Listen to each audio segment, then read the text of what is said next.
नमस्कार, मैं सोनाली कड़क न्यूज नेटवर्क में आपका स्वागत करती हूं।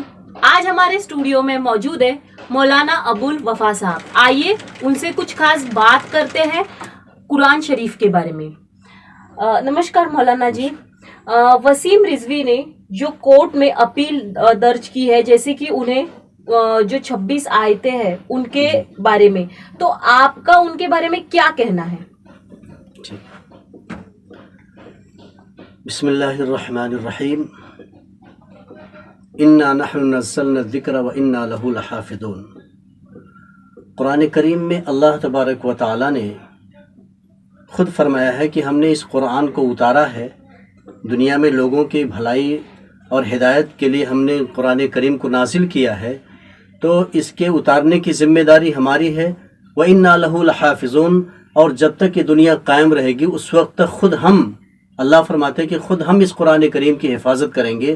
दुनिया के सारे इंसान मिल कर के भी अगर ये चाहे कि कुरान करीम की एक आयत या एक हर्फ या एक पार्ट को निकाल दे, मुमकिन ही नहीं, निकाल ही नहीं सकते। क्यों? इसलिए कि शुरू इस्लाम में जब कुरान करीम का उतरना शुरू हुआ, कुरान करीम नाजिल होने लगा, तो मक्का के बड़े बड़े माहिरीन और ज़बान के जानने वाले, अरबी को जानने वाले, अरबी के माहिरीन, उन्होंने कोशिश की और हुजूर सल्लल्लाहु अलैहि वसल्लम पर यह इल्ज़ाम भी लगाया कि ये आसमानी किताब नहीं है, बल्कि ये मोहम्मद के पास शैतान है, वो ला कर के सुना जाता है, और ये पहले लोगों की किस्सा और कहानियाँ हैं, ये आसमानी किताब और अल्लाह की बात नहीं है। तो अल्लाह तबारक व तआला ने उसके जवाब में फरमाया कि ऐ पैगम्बर सल्लल्लाहु अलैहि वसल्लम, कुल इन कुंतुम फ़ी रैबिम मिम्मा नज़्ज़लना, कि आप सारे लोगों को ये पैगाम पहुंचा दीजिए कि जो हम आपके ऊपर कुरान उतारते हैं, ऐ सारे दुनिया के इंसानों, ख़ास तौर से अरब के लोग, अगर तुम्हें ये शुबहा है, शक है कि जो मैं अपने इस बंदे नबी पर यह किताब उतारता हूँ अल्लाह की किताब नहीं है, अल्लाह की बात नहीं है, तो मैं ये चैलेंज करता हूँ, फ़अतू बिसूरतिम मिन मिस्ली, तो तुम कम अज़ कम इस कुरान की किसी सूरत की तरह से एक सूरत पेश कर दो। अगर ये कहते हो कि ये अल्लाह की किताब नहीं है, ये किसी की किस्सा कहानी कोई सुनाता है, बताता है, तो ठीक है, तुम भी इसके जैसी कोई एक सूरत पेश कर दो।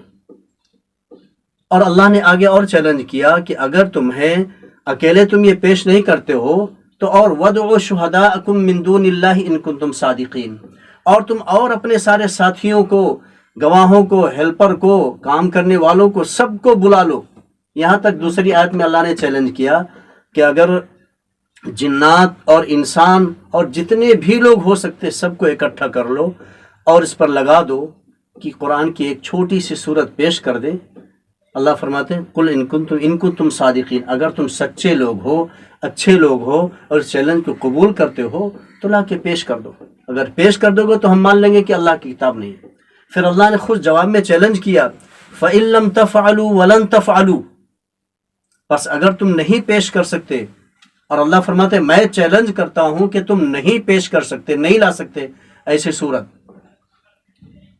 ऐसा करना, इसका फ़इल्लम तफ़अलू वलन तफ़अलू फ़त्तक़ुन नार अल्लती उइद्दत लिल काफ़िरीन। तो जो लोग अल्लाह की इस बात को, अल्लाह के इस कलाम को अल्लाह का कलाम नहीं समझते हैं, तो याद रखो, अल्लाह से डरो, उस अजाब से, उस आग से जो अल्लाह तबारक व तआला ने कुरान के ना मानने वालों के लिए तैयार कर रखा है। अच्छा मौलाना साहब, ये बताओ, वसीम रिजवी के बारे में आपका क्या कहना है? वसीम रिजवी साहब के बारे में सबसे पहले तो दुआ है कि अल्लाह उन्हें हिदायत दे, सही समझ दे। हमारे रसूल सल्लम की सुन्नत है कि जब कोई किसी तरह की बदज़बानी, कलामी, शरीयत पर, दीन पर, इस्लाम पर तानो तशनीह करे तो अल्लाह के रसूल सल्लल्लाहु अलैहि वसल्लम ने सबसे पहले तो दुआ की है, अल्लाहुम्मा अहदी कौमी फ़इन्नहुम ला यअलमून, कि अल्लाह मेरे इस कौम को हिदायत दे, सही समझ दे, ये लोग नहीं जानते। तो वसीम रिजवी के बारे में कहना यह है कि उनकी जितनी बातें हैं ये किसी का आला है, किसी के दलाल हैं, कोई पीछे इनके सपोर्ट कर रहा है, और इतने बड़े हिंदुस्तान के अंदर जो अमन और शांति, भाईचारगी है, मोहब्बत है, प्यार है, और तमाम रिलीजन के लोग एक दूसरे का इकराम और एहतराम करके ज़िंदगी गुजारते हैं, कोई है ऐसा, या कोई इस तंजीम है, या कोई ऐसे इत्तेहाद है जो ये चाहते हैं कि ये अमन व अमान ख़त्म हो। वसीम रिजवी उसी का आलेकार हैं। قرآن کریم کے بارے میں جو انہوں نے کہا ہے ان کو شاید قرآن کا علم نہیں ہے، قرآن کو انہوں نے صحیح سے سب پڑھا نہیں ہے، قرآن کو انہوں نے سمجھا نہیں ہے، ورنہ قرآن کی تو حالت یہ ہے کہ مکہ کے وہ بڑے بڑے سردار اور اسلام کے دشمن، رسول اللہ صلی اللہ علیہ وسلم کے دشمن جو تھے، قرآن کے اندر جو اثر ہے، قرآن کے اندر جو خوبی ہے، جو کمالات ہے، اور قرآن سننے کے بعد دل پر جو اثر کرتا ہے، جو اسلام کو نہیں مانتے تھے اور اسلام کو مٹانے کی کوشش کرتے تھے، رات کے اندھیرے میں چھپ کر کے رسول اللہ صلی اللہ علیہ وسلم کے گھر کے پاس رسول اللہ صلی اللہ علیہ وسلم جو قرآن پڑھتے تھے چپکے سے آ کے سنتے تھے، لیکن دن کے اجالے میں وہ بھی انکار کرتے تھے اور مخالفت کرتے تھے۔ تو وسیم رضوی صاحب کو اس کا علم نہیں ہے، ان کو قرآن پڑھنا چاہیے اور اس کی تفسیر جاننی چاہیے اور اس کی حقیقت پہچاننی چاہیے۔ وہ کسی کا آلہ کار بن کر کے اور اس طرح سے قرآن کے بارے میں کہتے ہیں۔ قرآن تو امن و شانتی کا پیغام دیتا ہے اور اتحاد و اتفاق کا پیغام دیتا ہے۔